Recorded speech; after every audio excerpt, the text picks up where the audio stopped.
This is Join Us in France, episode 331. Bonjour, I'm Annie Sargent, and Join Us in France is the podcast where we look around France and leave no stone unturned. Today, I bring you a conversation with Elyse Rivin about the wonderful city of Avignon in Provence.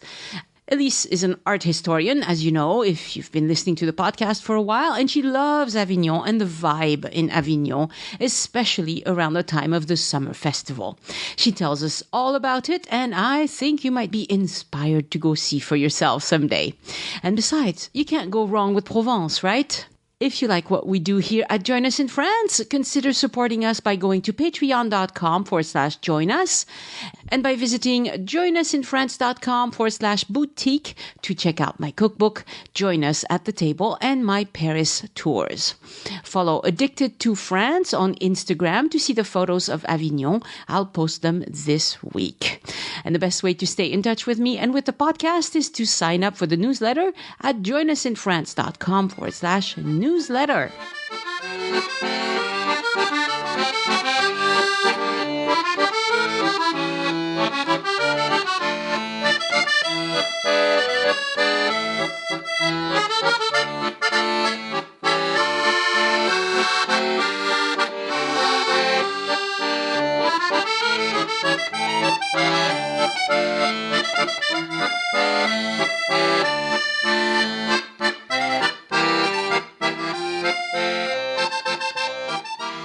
Bonjour, Elyse. Bonjour, Annie. I am very excited to talk about one of the most lovely places in France, Avignon, in Provence. Avignon, yes, Avignon. Beautiful Yes. place in Provence that we've both Very visited beautiful. and we've both That enjoyed we've both very been much. to. Yeah.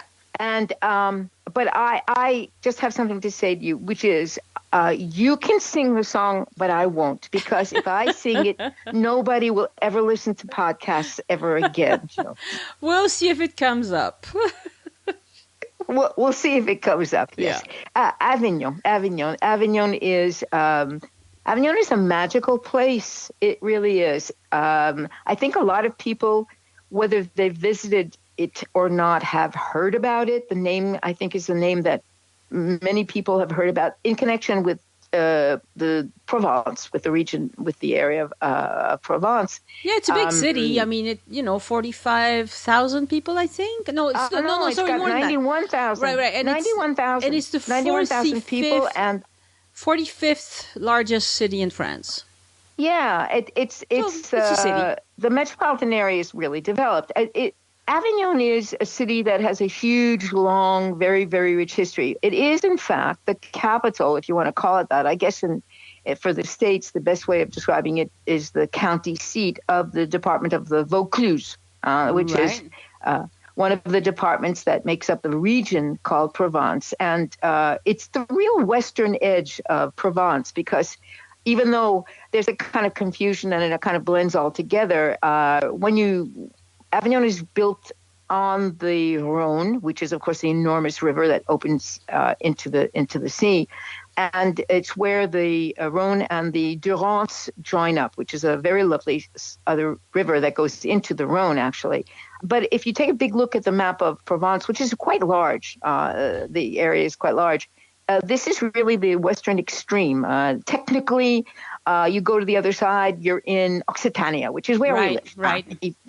Even though it's not very close to actually where we are. But Avignon is a city with such an incredibly long, rich history that it's really quite amazing. It is, just for people who've never been there, I made some notes about distance. It's an hour and 10 minutes from Marseille by car. It's about 103 kilometers, which is 60-something miles. About the same distance to Montpellier, and 45 kilometers from Nîmes, which is a big city too, and 70 kilometers from Aix. Okay. It's actually, if you take a look at the map, it's always more north than I think it is. In my mind, I think of it as being very close to a place we talked about, the Camargue, but not at all. It's really a little bit further north. It's up in there, Right. And it is a city that is very important because of certain things that a lot of people have heard about, like the fact that it has the famous palace of the popes. And I want to talk a little bit about that because it's actually an incredibly interesting history. But it's also a place that is a center of art. And just to say from a personal point of view, that for me, Avignon is like going to Mecca. Yeah, there you are. Yeah. This is my Mecca, It is a place that is very famous and more famous in the last 50 or so years for being the site of the largest theater and performance festival in the world. Yes. Actually in the world. And I'll just mention a teeny little bit about it later on. So it's a place I had the fortune of spending a summer there a little over 20 years ago. Time goes fast. It was one of the best summers of my entire existence. It really was. Oh, you've got a lot more experience than I do then, because I was just there for a few days. I don't remember how many days we spent, but maybe 3 days max. I had a grant. To be honest, I had a grant, a national arts grant to spend 6 weeks there and go to the theater. And if anybody wants to pay me to go to the theater, there's no way I'm going to say no. It was wonderful. It was really, truly one of the best summers of my entire adult life. So I have wonderful memories about all of that. Anyway, so Avignon, actually, believe it or not, the first mention of Avignon goes back to 400 BC. And that is because it's associated with the Greek colony that was started in what is now Marseille, which is not, by our standards, not that far away. It's an hour away. And Avignon, which was a settlement probably of the local peoples, some kind of Celtic tribe. Nobody knows exactly who they were. The Greeks were the first ones to settle that area, and they eventually, because they made Avignon a spot of their trade, which was really the reason they were in the area, because of where it was, because its placement where the Durance and the Rhone join up, and the fact that the part that faces the Rhone is actually a little bit high up, where there are rocks and a bit of a cliff. It meant that they could create a trading post and have a certain amount of protection and have a view out over the river. So it is really incredible to know that there is actually documentation of its existence in one form or another going back that far. That's really pretty old. The Romans, when they, of course, took over the area, they made it a part of what is called the province of Narbonne, the Narbonnaise province, which meant that it was part of the Roman Empire. And again, for the very same reason, it was very, very important. It was important for trade because they used the Rhone and the Durance for shipping things, especially the Rhone, because from Lyon, which was the big capital of Gaul, coming all the way down out to the Mediterranean, you could go up and down the Rhone River, but also because you had an axe there, a kind of natural axe going not only north-south, but east-west, going as far as Nice and towards Bordeaux and Toulouse on the western side. So the Romans also considered it to be very important. And the Romans were the first ones to build a bridge there. And the reason that I'm saying that is because the history of the bridge in Avignon is really important. And you might think, well, yeah, right, of course, there's a river. But it happens that if everybody has been down there, you know that the Rhone is really quite wide. Yeah. And building a bridge was not the easiest thing, even for the Romans, who were great engineers. And it took a long time for them to figure out how to do it. And apparently, the bridge that they built was made of wood. And I'm not sure how they managed to do that, because it's also the same of the first Roman bridge that was built here in Toulouse. But that is the documentation says that they built a bridge, but it was fairly late in terms of the Roman history of the area, which means it was about 250 AD, which means we're getting to the end of the Roman times, actually. Yeah. But they did indeed make a bridge, and the bridge, of course, added to the importance of this place strategically and for commerce. And Avignon became an official city of the Roman Empire, which meant that it was rich because it meant that the trade was very important. The commerce was very important. There was always a lot of textiles and things like that going on in the area. And if the people could become citizens, that meant that it was very prestigious. And we know that in that area, there were lots of Roman structures. There were still some, not quite in Avignon, but not far away. So of course, what happens, as what happened everywhere else in what is now France, is that by the time we get to the end of the Roman Empire, that area has started to be Christianized. And, I know that some people, when they listen to the podcast, maybe are not as interested in like religious history, but this is not so much talking about religious history as it is understanding the power plays that were going on at different times, because it has a lot to do with power and who was ruling. And by becoming Christianized, it meant that it was coveted by different people, because we're not talking about a France that exists as a unified country.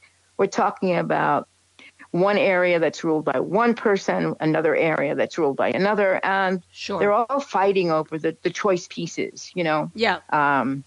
It's kind of like, it's a terrible analogy.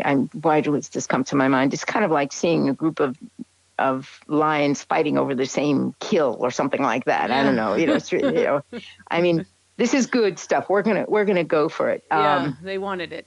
They wanted it, and it was eventually, of course, taken and then controlled by the Franks, who, of course, are the eventual rulers of pretty much everything. And it became a part of their territory. But Avignon actually went through a few hundred years where there were so many invasions, including the Vikings, which they went that far, and including all kinds of other groups, that there's a period of about 200 years where there's kind of like a blank spot in the history of Avignon. And then we get into more or less what we all know of course, as the Middle Ages, the earlier part of the Middle Ages. And in the 800s, a new bridge was built. A new bridge was built because the bridge that had been built by the Romans was now 500-600 years old. And obviously, my guess is probably was no longer even in existence. Right, because a wooden bridge wouldn't last that long. Oh, no, a wooden bridge would never have lasted that long. And when you read about all the different groups that invaded and that fought there's got to be one group that decided, hey, let's just burn the bridge. That way we don't have to worry about this anymore. I mean, like, okay, they'll be stuck there. What else? I have no idea. How would you go about burning a bridge? That is not something I have ever thought of. Well, probably you have to start it at both sides, right? Yeah, but I who cares? Don't worry. Never mind. Move on. Okay, well, this is what to think about. Yes, Bertie. Well, we do know that now you can burn bridges, but in those days, I'm sure it was with arrows with flames on them or something like that. Yeah, literally. Knows, I mean, I know people who've burned bridges, but not literally. Like with not friends. Not literally. Yeah. Right. We're talking literally. You're absolutely right. No, I know. Yeah. Anyway, so there's this new bridge that's finished in the year 890. We're coming almost to modern times in relation to the old bridge, right? And this bridge is extremely important in what happens basically in the next 400 or 500 years in the history of Avignon and the area.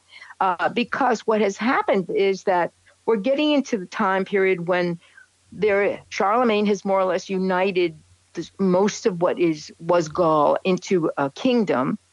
And there are separate counts and dukes. We know that. We know we have the counts of Toulouse here. We have Eleanor as the lovely Duchess of Aquitaine. And there was, in fact, a duke and a count of the area of Provence. And it was considered, a separate kingdom. And it was a very rich kingdom. Provence was very rich because it had everything you needed, which as far as I'm concerned is still everything you needed, which means it had the best climate. It had all the fruits. It had the olive oil. It had silk. It was a place where they had silk trees, mulberry trees for silkworms, textiles. They had the water. They just about everything you need. And so it was a very, very wealthy and very, very powerful area, the Kingdom of Provence. And Avignon was the western bastion of that kingdom.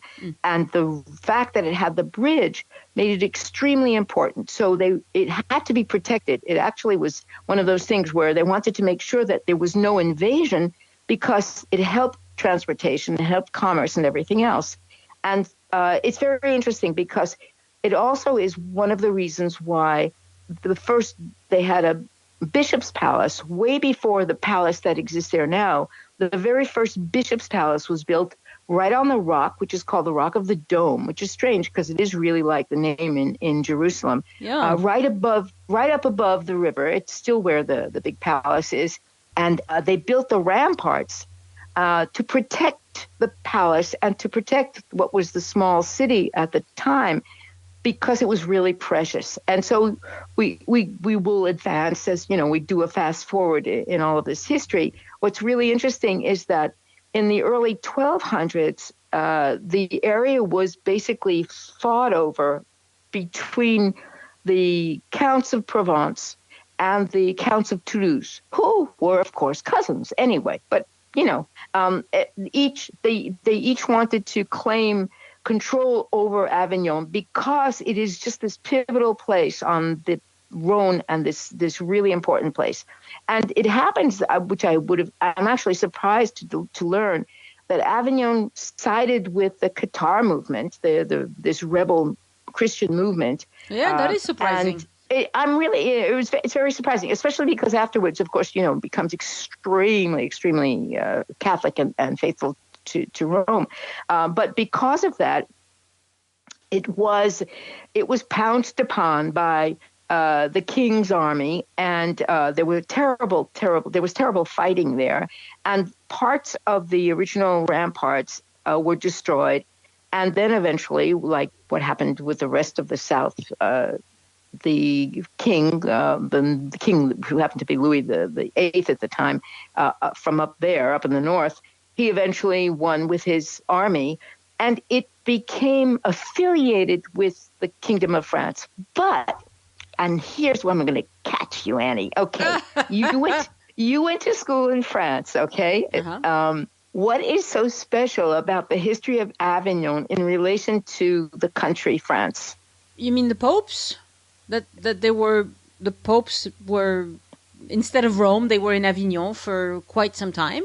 Yeah, but do you remember why? Because this is what makes it so interesting. Because I've always why I'm not sure, but I would guess it was political because the Pope wanted to be in the good graces of the King of France, maybe. But I don't know. Okay. Well, I wasn't expecting you to remember, but I'm going to tell you now.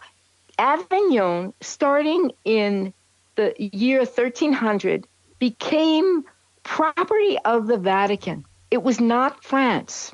Oh. It was actually not France. The Vatican, that is the emissaries of the Pope, got as a gift from the Counts of Provence the city of Avignon and a whole bunch of land right north of it, going up to a small city called Carpentras. And all of that, literally, it was like if you go to Rome and you go to the Vatican is considered a separate country. Avignon was between 1300 and 1791. That is during the French Revolution, not part of France. It was actually part of the Vatican. And that is why what happened was that in the very beginning of the 1300s, there was obviously political maneuvering. You were right in that the popes, of course, had up until that time all been basically Italian. But what had happened was that there was fighting going on in Rome, not among the popes or the bishops, but there was just fighting going on in Rome. There was fighting among the ruling classes of people. And the French king was beholden to the Pope, basically. I mean, he owed him favors and he owed him lots of money as well. And so the Pope, basically, the popes at the time decided that they were going to leave Rome because they were afraid of getting caught up in what was actually a civil war.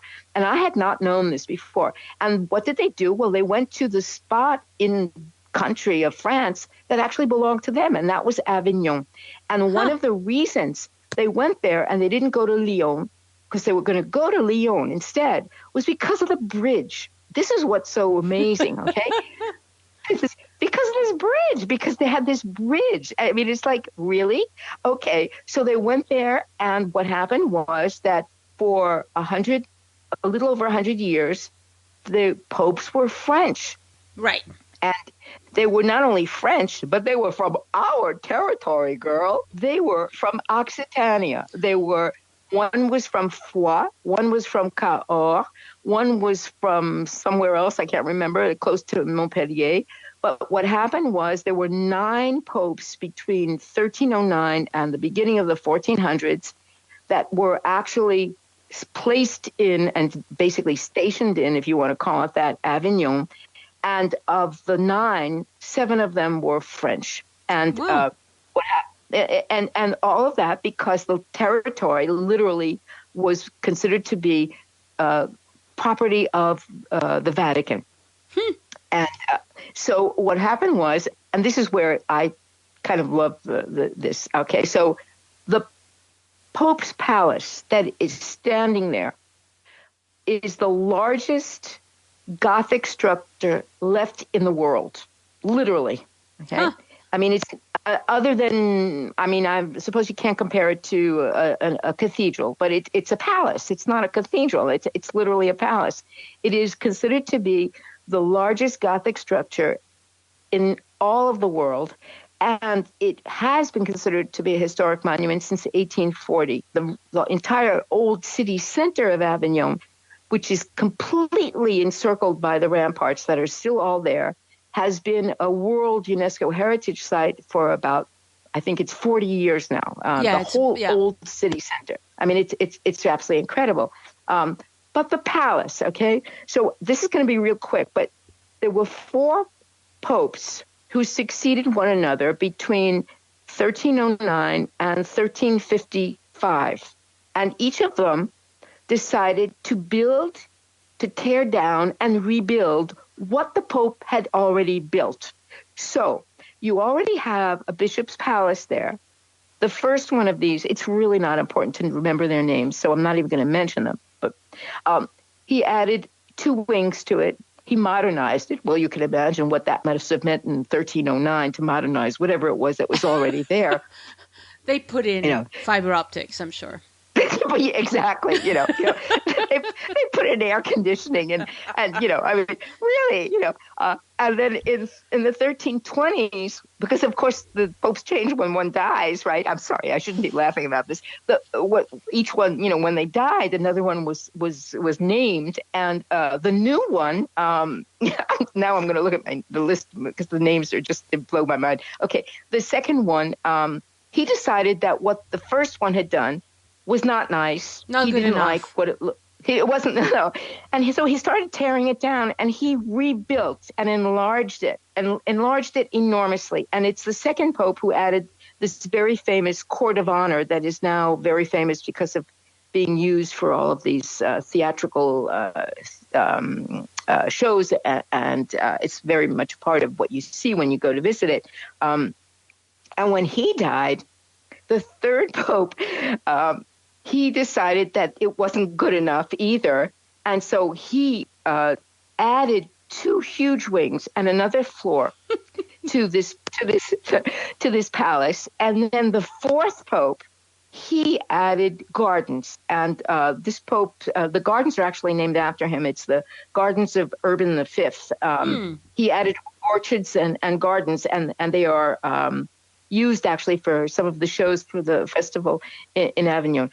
In 1355, so this is basically, they tore down and rebuilt 4 times between 1309 and 1355. The building was the finished building that still is there, exactly the way it is, the way it was. I'm just going to give you the size. You're good at this. I'm not so good at visualizing this. And I've converted it into square feet for those out there who can't deal with square meters. The palace is 6,520 square meters. Ay. An average house in France is 100 square meters to 120 square meters. So How many did you say? 6,000? 6,520. Yes. Wow, this is ridiculous. Nobody needs that kind of space. I mean, come on, people. Well, when you're a pope, it's not a question of need, sweetheart. It's a question of what you want more than anything else, Uh-huh. In square feet, by the way, it's 57,600 square feet. Wow. So that's big. It's big. It's also big. kind It's of big. massive looking. It has this, it gives you, because when you think of palace, you think it's going to, maybe it'll be dainty. This one is not dainty. This one looks like a fortification, like a Well, it is. I mean, massive, part like, of boom. it, right? Because part of it was the fact that it was built up on this rock overlooking the Rhone. It was conceived of really to be a fortified palace. But then it became more luxurious as we get to the end of the 1300s, because it became really the beginning of the Renaissance, which meant there was really a different idea about comfort inside. And they had Italian painters come and paint these magnificent frescoes inside everywhere. All these very famous artists were invited to come. But what is really, it's fascinating because by this time, not only have they built a second set of ramparts that are still there, that are 4,000 meters, which is 4 kilometers all the way around, a little bit more than that, actually. Yeah. But the palace became famous for how gorgeous the decoration was on the inside. So it wasn't just that it was big. Of course, it was also that parts of it were devoted to visiting dignitaries. There were actually, the last pope actually added a level for rich merchants, which is very interesting because it was such an important commercial city, even though it was also the site of the popes. It had a very big economic interest, keeping everything going. But what's amazing is that what you see now is literally, it hasn't been changed since 1355. Yeah. They might have added fiber optics. Yeah, I mean, it was fixed in. It happens that it was torn down a little bit. Viollet the Duke, our famous crazy man in the 19th century, he actually did a little bit fixing up, but luckily he did not use any of his wild ideas and add fantastical things to it. He just simply rebuilt it in the way it had been built before. So he didn't transform it into something else that was pretty horrible, because he was capable of doing that. After the period of the popes, because of course the popes were there really only during the 1300s, they did in fact, of course, go back to Rome, but the palace became the Archbishop's palace, and it was a palace that was visited by all the kings of France, and basically anybody who was anybody wanted to say, it was kind of like George Washington slept here. I mean, it was like, you want to make sure you can say, I've been here, I've gone and slept in the Pope's palace, which is interesting because it's still been called the Pope's palace ever since, even though it's now 600 or more years since the popes were actually there. Yeah. So it's kind of interesting. And in 1791, right smack dab in the middle of the French Revolution, the city of Avignon was annexed to the Kingdom of France, which was suddenly no longer a kingdom. I mean, this is, it's like, it was literally officially made a part of the country of France during the French Revolution, which is absolutely hallucinating as far as I'm concerned. I mean, it's just, who would have ever known that when you think about it, and it was only 2 years later that the departments were created, and the Department of the Vaucluse was created, and Avignon immediately became the chief city of the department. And it's really kept its dynamism. This is not one of those cities, even though there were several centuries in the early part of the Middle Ages where it really suffered a lot. There were a few bad moments because, ironically, maybe because of its heritage as being something connected to the Vatican, it was very reactionary, and it was very, very royalist and reactionary during the French Revolution. So there are a couple of massacres that happened there. Very interesting. They called it the White Terror because it was the royalists who killed a whole bunch of revolutionaries. And apparently it was a very nasty little moment there because it was a city that did not want to move on to whatever, the republic, whatever you want to call it. This is an interesting side note about the French Revolution. The more I read about the French Revolution, the more I realize one of the reasons why it was so bloody is because there were a lot of places in France that completely opposed the revolution and wanted nothing to do with it. And so the revolutionaries were always under pressure to impose their crazy ideas, and they did that with a guillotine a lot. And and it's just a fact that most of France outside of Paris was not happy with this whole revolution business. Well, they weren't happy with it as extreme as it was. I think that there were, they say that if France had accepted the parliamentary, the constitutional monarchy like England, there would never have been a bloody revolution, basically, But it has something to do with French character, Annie. What can I say? I don't know, We're a bunch of brutes. Yeah, well, you just sort of, you dig in there and you hang on to your ideas and there you go, So apparently there were, because we both know that after the revolution, there were lots of little ups and downs in the next 50 years. And it was during that period that there were some nasty little episodes that happened there. But none of that actually damaged the affluence of Avignon. And it really became a center of textiles and silk manufacture and printing of textiles. Very lovely. I saw something very lovely about it. Became a center of the designing of different textiles along the way, among other things. So it's a city that has really maintained its activity all through this. And then, of course, you get into the 19th century and the train comes to Avignon, which came a lot earlier to Avignon than it actually did to Toulouse, which helped it, as well as the fact that it was you still have all the transportation going up and down the rivers. Here's a little interesting information. In 1793, the population of Avignon was 24,000. In 2018, the population of Avignon proper, that is not the metropolitan area, was 93,000. Wow. Right.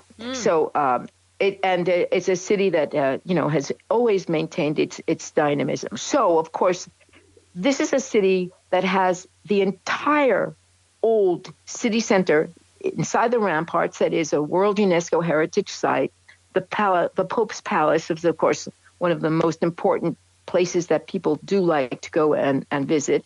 There are guided tours there all the time.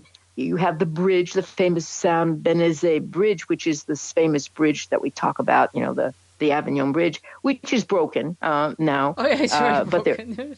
It's broken now. But they used to dance on it. Did you know that? Yeah, exactly. Like really. But of course, there are now other bridges as well. And I mean, let's face it. And then, of course, what happens is we get into the 20th century. And the areas around Avignon and Provence, besides going through all of the upheavals of the 20th century with World War II, it was bombed in 1944 as the Allies were bombing in a lot of places to make sure that the Germans finally just sort of left. It wasn't, interestingly, a lot of the old city was not bombed, thank goodness, because it was really what you still see there is really mostly the original buildings and everything else. But the city in general was pretty down, let's say, and so was, of course, most of France anyway. And so one of the things that happened was that in 1947, right after the war ended, and there was massive need for rebuilding. There was also a massive need to boost the morale of people everywhere. And so a couple of poets and artists decided to create an art festival in Avignon. And they invited a man named Jean Villard, who was a director of theater and an actor famous in Paris, to come down to Avignon in the summer of 1947, and they asked him if he wouldn't put on a couple of plays. And they said, we'll give you the court of honor in the Pope's Palace. It's a nice place because having been there, I can say that it's absolutely fabulous because it's out of doors, and it's this huge, enormous open air courtyard surrounded by the inside part of the magnificent, beautiful, magnificent Gothic buildings. It's just magical to be there. And he put on 3 shows in the course of 1 week. And was invited to come back the following year and do the same thing. And that was the beginning of what has become this incredible theater and now just performing arts festival called the Festival of Avignon. It became, the name was given to it finally in 1954. And by the 1960s, it had expanded to a full month. Right. So. Right, and they have the in festival and the off festival. Oh yes, which they call that in and off, which because they have thousands of shows. Thousands, right? Thousands and thousands. In 2019, they had 1,592 shows just in the off festival. There's exactly. so many things going on that some of them in very small venues. For very inexpensive, you can see all sorts of things, and people I know who love the theater just absolutely will not miss it for anything. And it's usually in July. It's always in July, right. Except for last year when they of course stopped it because of COVID, and they did a mini version in the fall. Right, and they did not announce dates yet for 2021 because we don't know what's going to happen. So no, but I know that theater groups are rehearsing using masks and all of that. It's crazy the things that are happening this year to try and keep it alive. But it's huge. It's huge. Anybody who loves, if you like theater. You have to go. Well, and so what's interesting about it is you're absolutely right. So that they have the in part is what's called the official part. And then, of course, those are the seats that are the hardest to get, that sell out right away, tend to be a bit expensive, and they're the elite theater troops, basically. And it's very international now, which it certainly was not at the beginning.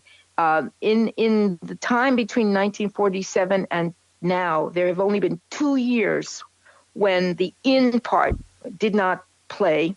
One of them was in 1968 because of the student movements and the upheavals. There was just social upheaval everywhere. And the other was in 2003, which I remember, even though I certainly was not there, because it was the year, it's more recent past, when all of what in French is called the intermittents du spectacle, that is all of the people who work in anything connected to the performing arts, but who have a precarious existence because they're not full salaried people, which is the majority. It's like 90% of everybody who's a dancer, a juggler, a musician, an actor. I mean, it's basically that. They went out on strike. Okay. And so they closed it down, and it was a big deal because it's been on steadily since 1947. But what has happened, of course, is that in the course of the history of this, the off has become as important as the in. Yeah. And you have, as you say, you have zillions, I mean, literally more than 1,000 things, anything from one nonsense of, one person standing in the street juggling some things to some very, very interesting, very, very sophisticated theater. And it covers every venue imaginable in the old city center. Yeah, no, it's a beautiful event, and people are chomping at the bit to be able to go back to such events again. And it's just beautiful. So, and just one last anecdote. I downloaded a photo. I hope you can use it because it's a photo of a wall that shows the zillions of posters that are put up to all, because all of these, little theater groups. That's one thing that does make a difference, though, that the in shows are that they are given money to perform, and they're the ones that you pay to go to. Whereas the off, they have to finance their own performances. Right. So it's and there's a little bit of tension around that. But there are so many of these things. You can walk into a space that's 12 square meters, or you can go into something that's 50 square meters, and you can have two people, or you can have the place with standing room only. You have no idea what you're going to come up against, Right. But It's part the of the posters. charm. So there's a movement on, apparently, for the last few years to try and deal with the ecology of all of these posters. Like, what do they do with them once they get done with the festival? Because there's so much paper waste.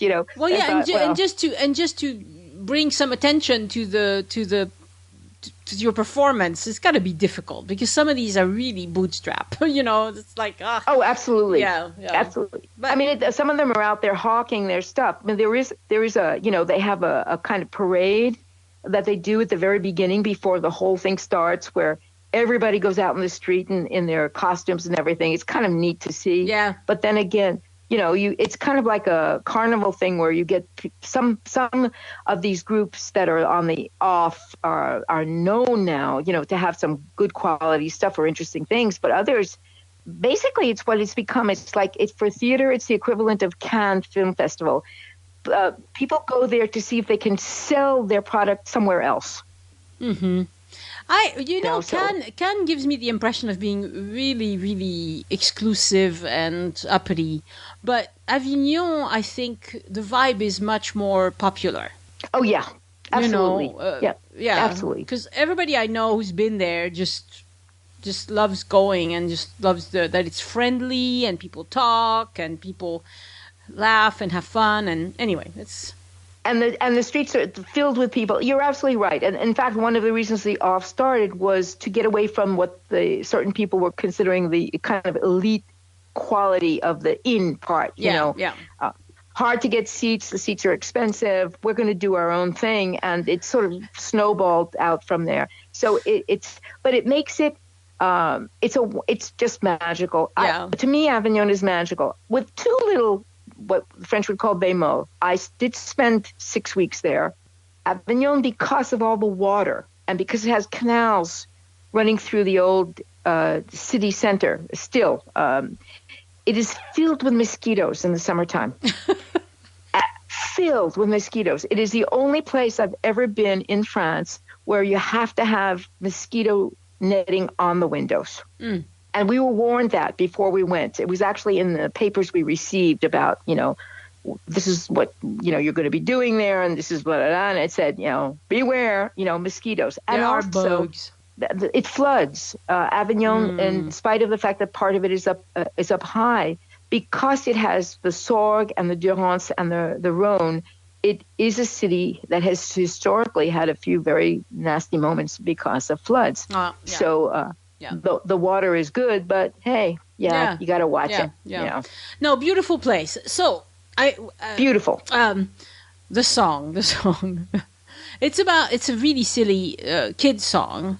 Sur le pont d'Avignon, on y danse sur le pont d'Avignon, on y danse tous en rond.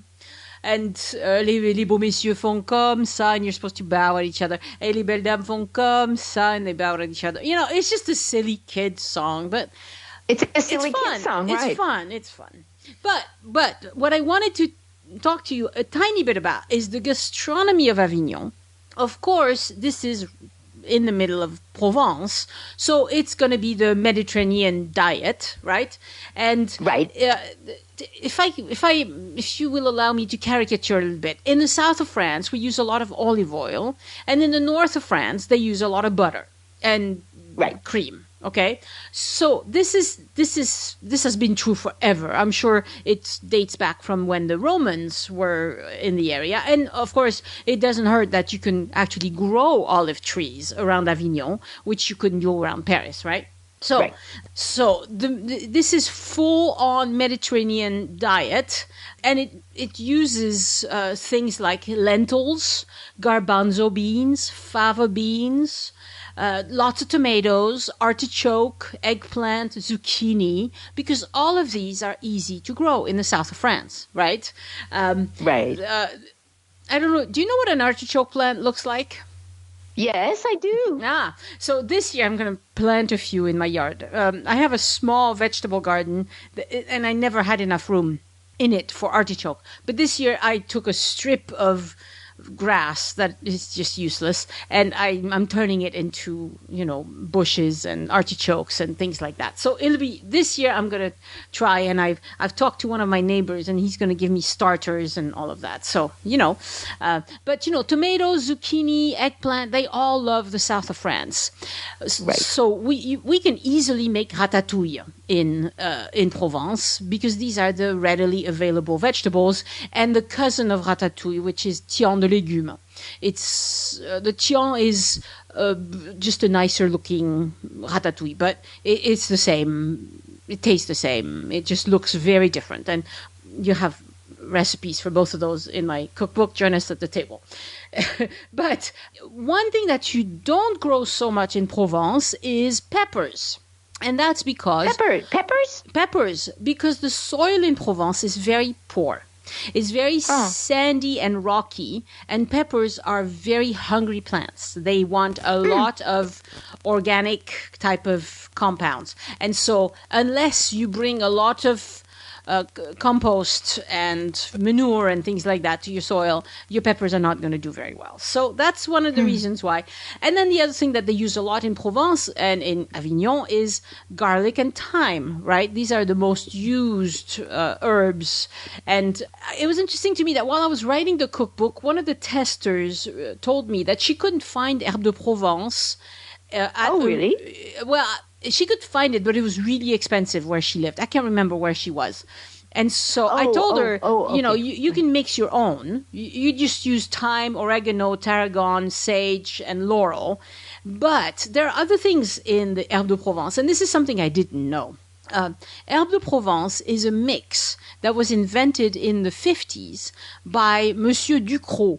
You know about the herbs Ducrot? The brand? Yeah. Right. Okay. It's a company that makes herbs, right, and spices. They make herbs. So he invented a thing that he marketed as herbe de Provence. So it's much like a curry. A curry is a mix of different spices, Indian spices that changes from family to family. Well, herbe de Provence is the same. Every brand does it a little bit differently. So you could have things like. So I told you the basic is thyme, oregano, tarragon, sage, and laurel. But they can also add sarriette, which for some reason you call savory in English. I don't even know what that is. Chervil, fennel, marjoram. Marjoram is a variety of oregano. And it's strong, yeah. Right. And wild thyme, which we call serpolet in French. So, what about romarin? Annie, what about rosemary? I don't think it's part of it. I didn't see it in the list. I looked up. Okay. So, but it's very funny because when I was a kid, I remember the ads for Ducrot, and there was the guy they had on the ad was this heavy set guy in his 50s with a mustache, with a big old thick mustache, and he was dressed like a chef, and he was cooking something at the stove, and then he would go, "Pensez-y, sinon à quoi ça sert que Ducrot il se décarcasse?" With a thick, Southern accent. With a thick Provençal accent, right. I can do it a little bit because I've heard it so many times. And we don't see those ads anymore. They were the cutest things. Anyway, so back then, Monsieur Ducrot, he also pushed for a mix called salagou. And we don't have that anymore at all. I tried to see if I could buy it. I can't find it anymore. But it was for salads. It was like a mixture of herbs you could put on your top of your salads, and you can buy a lot of other different ones at this point, but not that one. So it's very interesting. But if you're in France, next time you're in France, buy a few different brands of herbe de Provence, and you'll see they're slightly different. They're all slightly different. Okay, let's talk about the signature dishes of Avignon. You have daube, which is a beef and carrots dish, but in Avignon they make it a little bit differently. They make it with mutton, and instead of red wine, they use white wine. and they call it carbonade sometimes. But they also do the regular French. Carbonade, okay. Right. But they also do the regular French daube and the carbonade, which is the mutton variety. So it's very funny because for a long time they had a lot of sheep in Provence.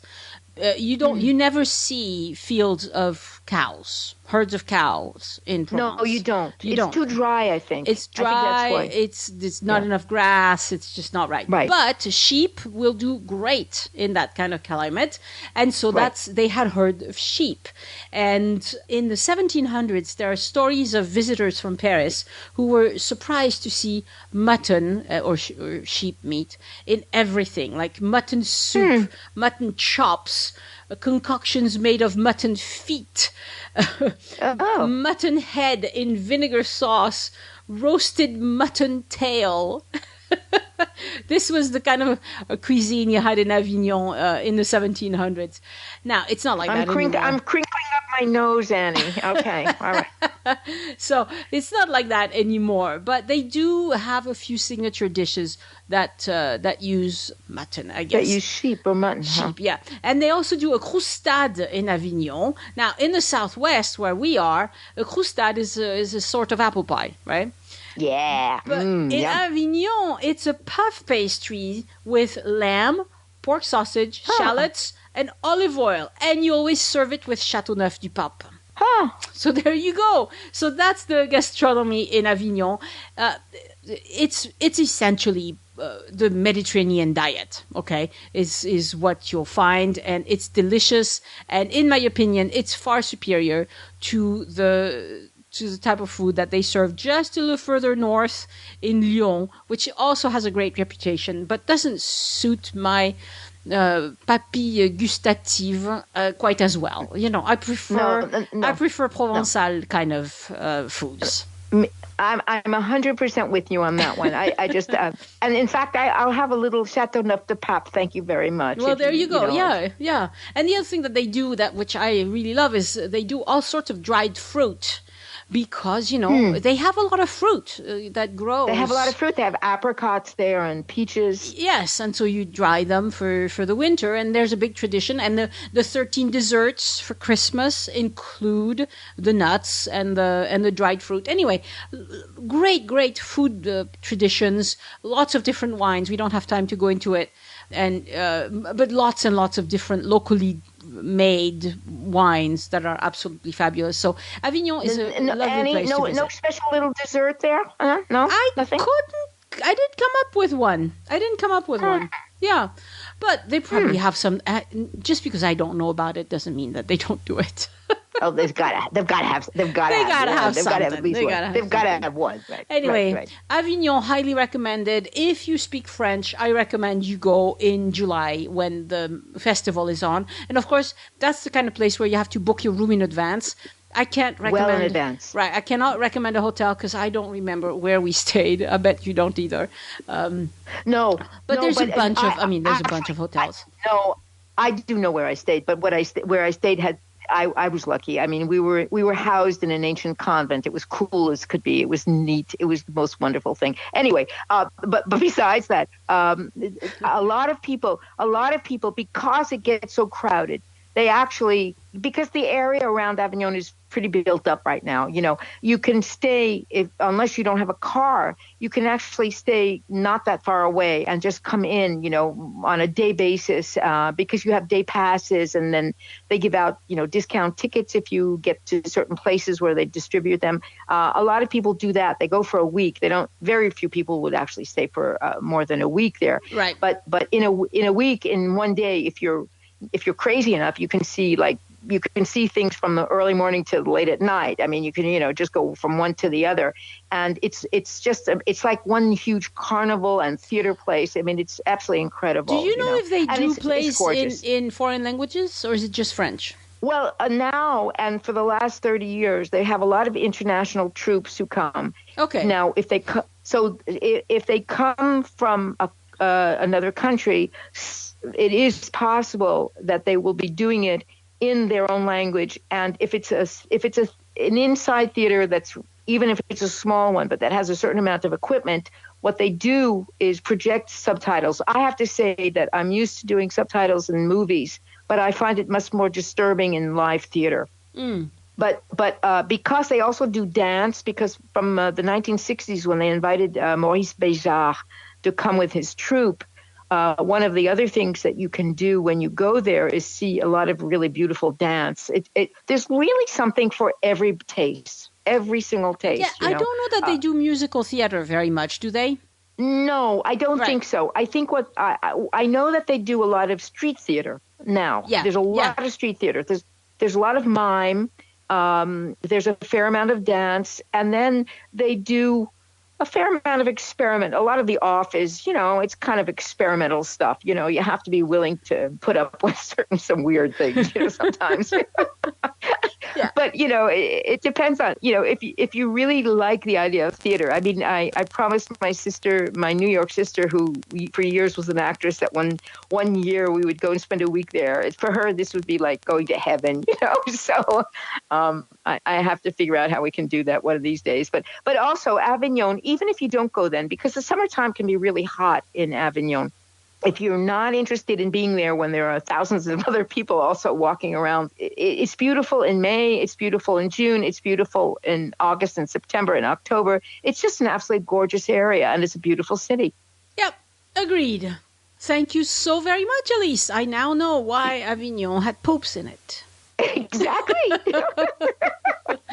Merci. Thank you, Annie. Au revoir. Au revoir. Again, I want to thank my patrons for supporting the show and giving back. Patrons get several exclusive rewards for doing so. You can see them at patreon.com/join us, Patreon. Join us, no spaces or dashes. And I'm in the process of making some changes to the Patreon rewards that I've been discussing with my patrons for a while. Thank you all for supporting the show. Some of you for many years now. You're wonderful. And a shout out this week to new patrons, Rebecca, Shun, and Ellen. Thank you so much for becoming patrons and making this podcast possible. This week I've published the first video of France for my patrons. I got on my electric bike and took them for a ride in the village of Auvillard. It was a lot of fun. It was a beautiful day.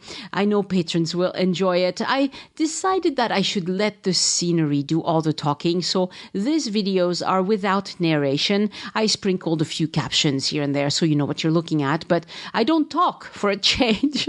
And because I love French songs, I hired someone who will make original music for each video. The twist is that he'll write a song based on a French song that you might recognize. It will be a competition to see who recognizes the song first. This first one, it's going to be tricky, but I know someone will get it. Let's not be shy. I am hoping that more people will be intrigued and want to become donors and patrons because they'll want to see all those gorgeous villages. And because we're in the middle of another wave of the pandemic, the government has put new restrictions for travel in place, even within France.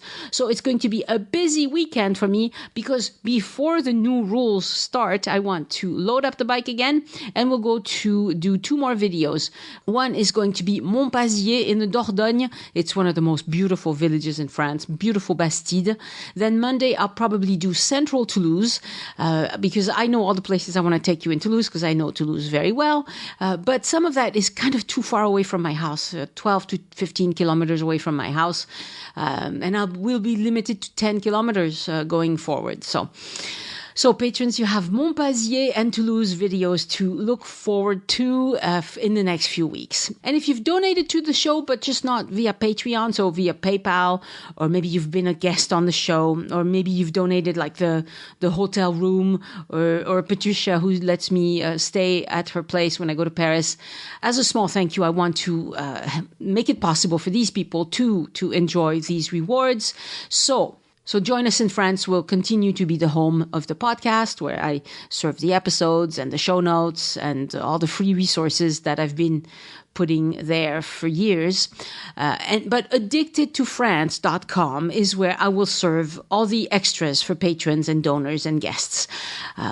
For those of you who've been listening to the podcast for a long time, you may remember that I set up Addicted to France a few years back to sell in-person tours, right? Then I decided I didn't want to do in-person tours anymore. I wanted to do self-guided audio tours of Paris, and those go on the Voice Map app. And I don't need a website to sell those because you can get them either directly through the App Store with the voice. You just get the free Voice Map app and then buy the tours you want, or you can buy them at my boutique as well, where you get a discount for podcast listeners. That's at joinusinfrance.com/boutique. But so. Going forward, joinusinfrance.com is where you'll continue to have the podcast, and Addicted to France is where you'll get all the extras for patrons or donors.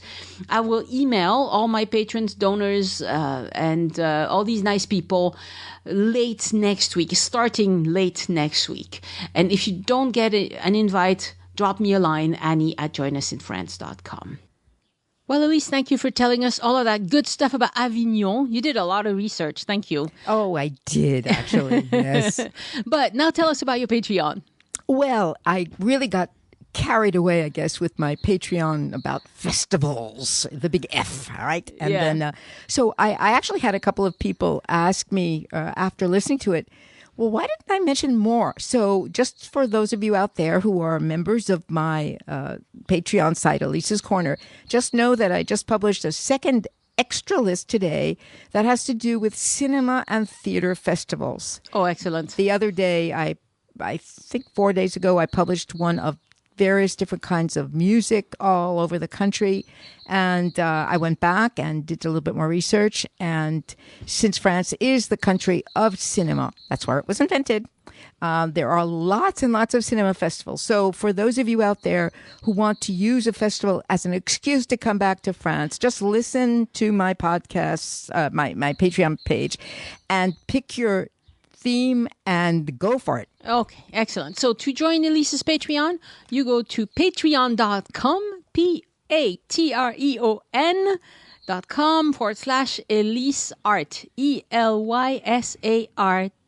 And thank you so much. Thank you.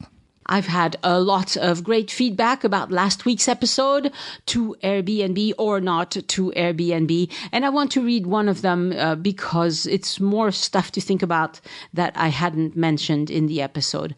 Tiffany McLean wrote, I was a very early adopter to Airbnb back when I was a younger solo traveler, and my only affordable option besides a hostel was to rent a room in someone's home. The hosts were mostly young people who were present and eager to provide travel advice. I appreciated the opportunity to interact with local residents and learn about the city or country from their perspective. A particularly attentive superhost in Rome, who made breakfast every morning, provided me with some insights on how difficult it is to be a busy Airbnb host and maintain your 5-star status. After staying with her, I determined never to stay at an Airbnb for just one night out of respect for the labors of hosts like her. And that's a good reason to only reserve Airbnb stays for longer stays. Turning over a room or house for a new guest multiple times a week is not easy, especially if you're not using a maid service. There has certainly been a major shift in Airbnb culture over the years. Because of challenges with gentrification in large cities, I do try to select Airbnbs where the host only has one property listed. The primary clue that your hosts, in quote, are property investors exploiting the system is when they have multiple properties listed. And that is still something that you can find on the website if you click to learn more about the host. I didn't know this, so I'm glad that Tiffany wrote in about that. That said, it takes a lot of energy and discernment to find the right Airbnb, and if I don't have the energy, I don't bother. That's what I was saying. It's too hard.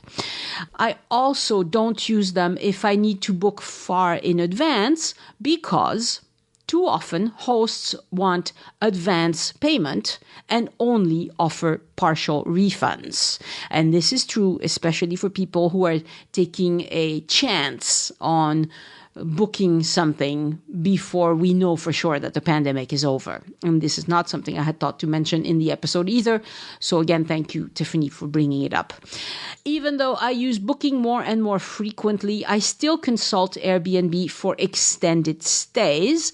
I no longer expect much host interaction, which is sadly how it is, but I enjoy having access to full or partial kitchen and or lodging in a quiet residential neighborhood rather than the commercial districts where hotels tend to be located. Thank you very much for that thoughtful comment, Tiffany. Much appreciated. This week in French news, a European passeport sanitaire, that means a health passport, will be available on smartphones starting mid-June. Countries like Greece and Spain are clamoring for it so they can reopen tourism ASAP.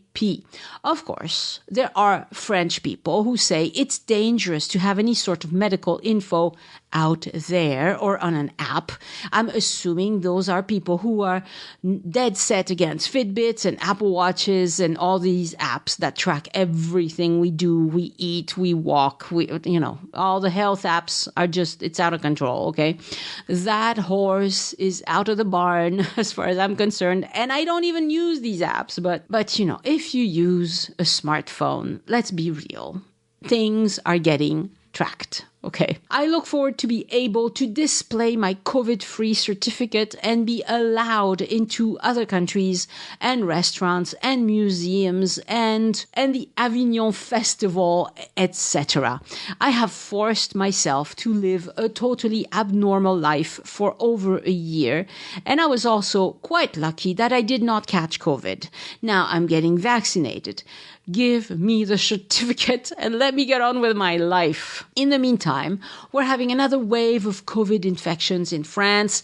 I told you in February that French health authorities were predicting that by mid-March, the English variant, that's the B115, would be the vast majority of cases in France, and that has happened. This variant is more transmissible, and it looks like it's somewhat more dangerous to younger people. Our hospitals are overwhelmed, especially in Paris. So for 1 month, at least, we're back to severe restrictions. We'll all need to stay close to home and will continue to have curfews at night. All non-essential businesses will close again, and this is new, all schools will close for at least 3 weeks. I think it'll go on longer than that. I was surprised at the school closings because our health minister, Olivier Véran, kept saying schools are not a major source of infection, and we all know how important it is for kids to stay in school. So why change it? I think that the unstated goal is to force parents to stay home and for business owners to allow for telecommuting. Telecommuting does not enjoy a positive image in France, and the government can only ask, not force, employers to let their workers telecommute. They can't tell them what to do without passing a bunch of new laws, and there's no appetite to do that because this pandemic will end and, oh, please let it end. Last March, when we had a really severe lockdown, business owners did not have a choice because workers could not get to work. We simply couldn't go anywhere. Then the lockdown rules loosened a lot, and business leaders told their employees, come back to work in the office again. So instead of deserted streets, we were back to almost normal traffics every day in every city. Cafeterias and restaurants were closed, but some did take out, and French people started to bring lunch at work. They ate at their desk and maybe in their car. I mean, we don't like it, but you know what you're going to do. As soon as the school closures were announced this week, employers said, okay, you can work from home again. And everybody around me who went to the office is now saying that they'll work from home again. I think school closures have more to do with keeping parents home than anything. Macron also announced that France is to get 30 million doses of the vaccine between April and May. There are only 65 million people in France, and 12% of us have already gotten one dose of the vaccine. So that's a glut of doses all of a sudden. I know people are discouraged because getting an appointment for vaccination has been so difficult, but it's about to get easier. It's also infuriating to me to be asked constantly if French people are against vaccination. Sure, there are some people who are against vaccination in France, but right now there are a lot more people looking for a dose of the vaccine and not finding one. We'll talk about the anti-vaxxers when everybody else has been served. They are the least of my worries right now because everyone I know cannot wait for a vaccine. At the hairdresser's the other day, she told me that she got a call from someone who works for the Toulouse Rugby Club. She's friends with several people there.